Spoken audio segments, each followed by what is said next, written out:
নমস্কার বন্ধুরা, কেডিটি kitchen and ব্লগে তোমাদেরকে স্বাগত জানিয়ে আমি আমার আরেকটা ভিডিও শুরু করতে চলেছি। আশা করি তোমাদের ভালোই লাগবে। আজকে আমি একটা লাল শাকের রেসিপি শেয়ার করব, একদম অনুষ্ঠান বাড়ির স্টাইলে। দেখো, আমি লাল শাক ধুয়ে কেটে নিয়েছি। এবার প্রথমে আমি গ্যাসটা অন করে দেব। একটা প্যান আমি বসিয়ে দিলাম। প্যানটা গরম হয়ে যাওয়ার পর প্যানটাকে প্রথমে ভালো করে গরম করে নিতে হবে। আর বন্ধুরা, ভিডিও দেখার শুরুতেই কিন্তু একটা লাইক করতে তোমরা ভুলো না। তোমরা লাইক করলে ভিডিও বানানোর উৎসাহটা অনেক গুণ বেড়ে যায় এবং আমার ভিডিওটা 10 জনের কাছে পৌঁছে যেতেও সাহায্য করবে। পুরনো নতুন সব বন্ধুদের জানাই অনেক অনেক ভালোবাসা।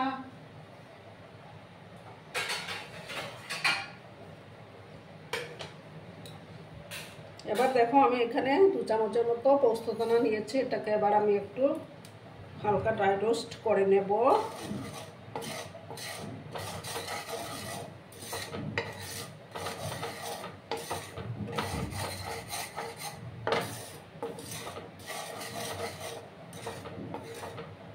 আর যেসব নতুন বন্ধুরা এখন অবধি আমার চ্যানেলটিকে সাবস্ক্রাইব করোনি, তারা পাশে থাকা বেল আইকনটি প্রেস করে রেখে দিও, যাতে করে আমার ভিডিও ছাড়ার সাথে সাথে নোটিফিকেশন তোমাদের কাছে পৌঁছে যায়।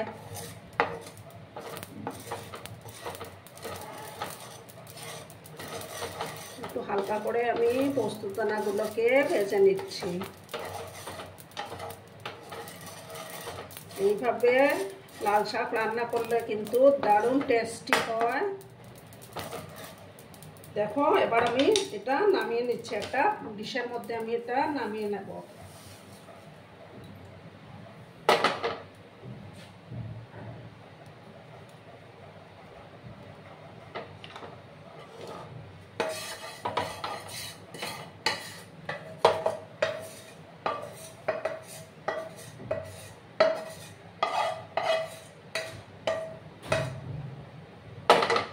এবার আমি দেব সর্ষের তেল।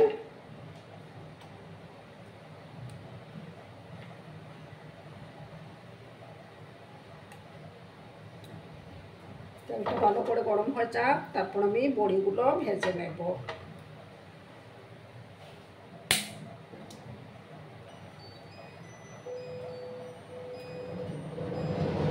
দেখো, আমি কিছুটা বড়ি নিয়েছি, মশলা বড়ি। এই বড়িগুলো একটু হালকা করে ভেজে নেব।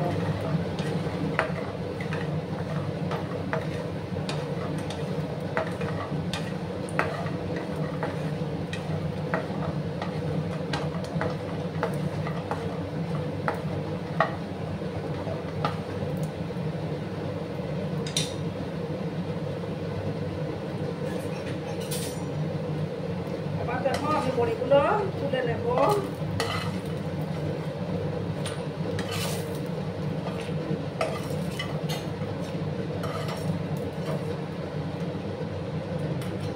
আমি আর একটু তেল দিচ্ছি।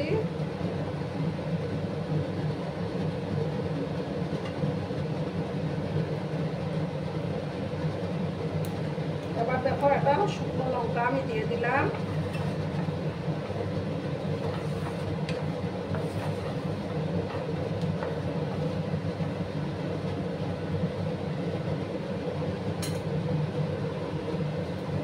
এবার আমি দেব কালো জিরে, দেব 1/2 স্পুনের মতো কালো জিরে দিয়ে দিলাম। যখন একটা সুন্দর ফ্লেভার বেরোবে তখন আমি এতে দেখো কিছুটা রসুন কুচি আমি দিয়ে দিলাম।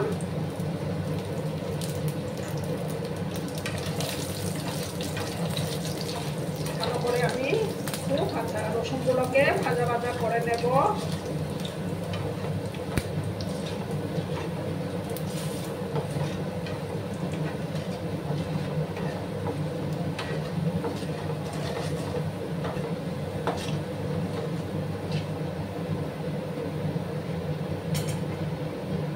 দেখো বন্ধুরা, এবার আমি শাকগুলো দিয়ে দেব।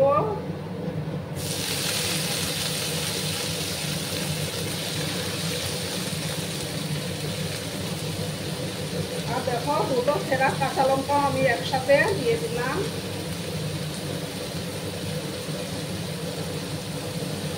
এবার দেব হলুদের গুঁড়োটা আমি অ্যাড করে দিচ্ছি।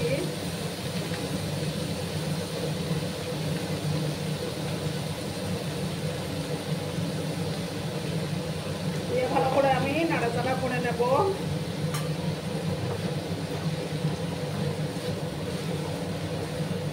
ভালো করে আমি এটাকে মিক্স করে নেব।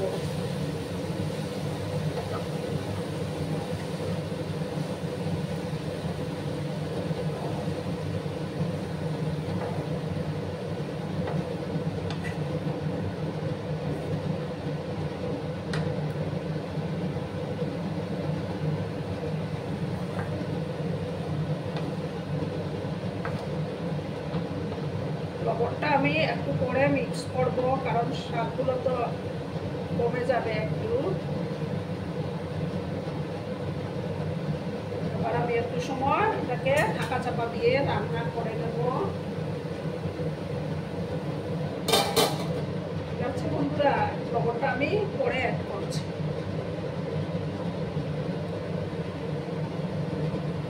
বন্ধুরা, এবার আমি ঢাকাটা সরিয়ে দিলাম,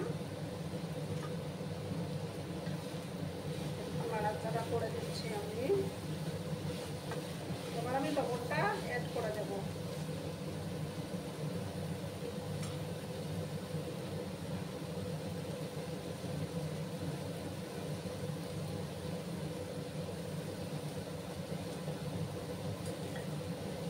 এবার ভালো করে আমি এটাকে মিক্স করে নিচ্ছি।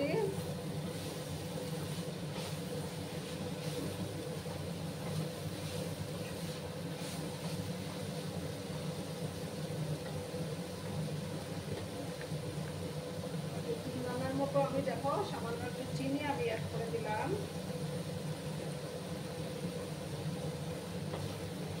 দিয়ে ভালো করে আবার মিক্স করে নিচ্ছি আমি।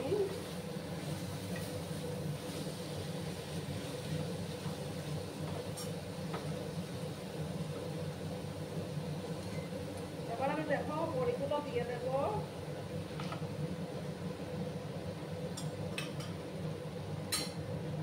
আর তারপর দেখো কিছুটা বাদাম, রোস্টেড বাদাম আমি দিয়ে দিলাম।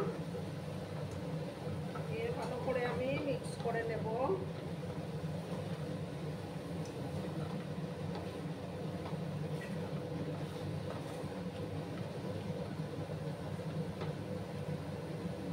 এবার আমি আরো 2-3 মিনিটের মতো এটাকে ঢাকা দিয়ে রান্না করব। গ্যাসের আঁচটা কিন্তু আমার কমানোই আছে, আমি আবার ঢাকা চাপা দিয়ে দিলাম। বন্ধুরা, এবার আমি ঢাকাটা সরিয়ে দিলাম। এবার এই যে পোস্ত দানাটা দিয়ে দিলাম। আবার ভালো করে আমি মিক্স করে নেব।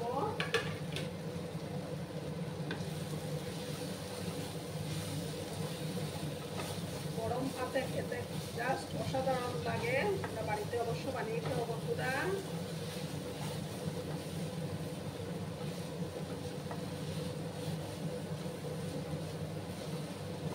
এরকম একটা শাকের রেসিপি হলে আর কিছুরই দরকার পড়বে না। দেখো আমি আরো কিছুক্ষণ এইভাবে একটু নাড়াচাড়া করে নেব।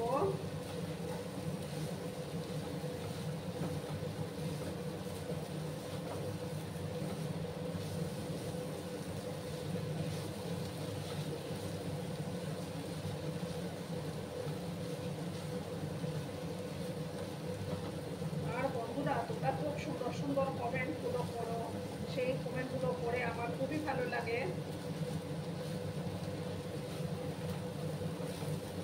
দেখো বন্ধুরা, এবার আমি গ্যাসটা অফ করে দেব, তারপর আমি সার্ভ করব। গ্যাসটা অফ করে দিলাম, এবার আমি সার্ভ করে দেখাচ্ছি।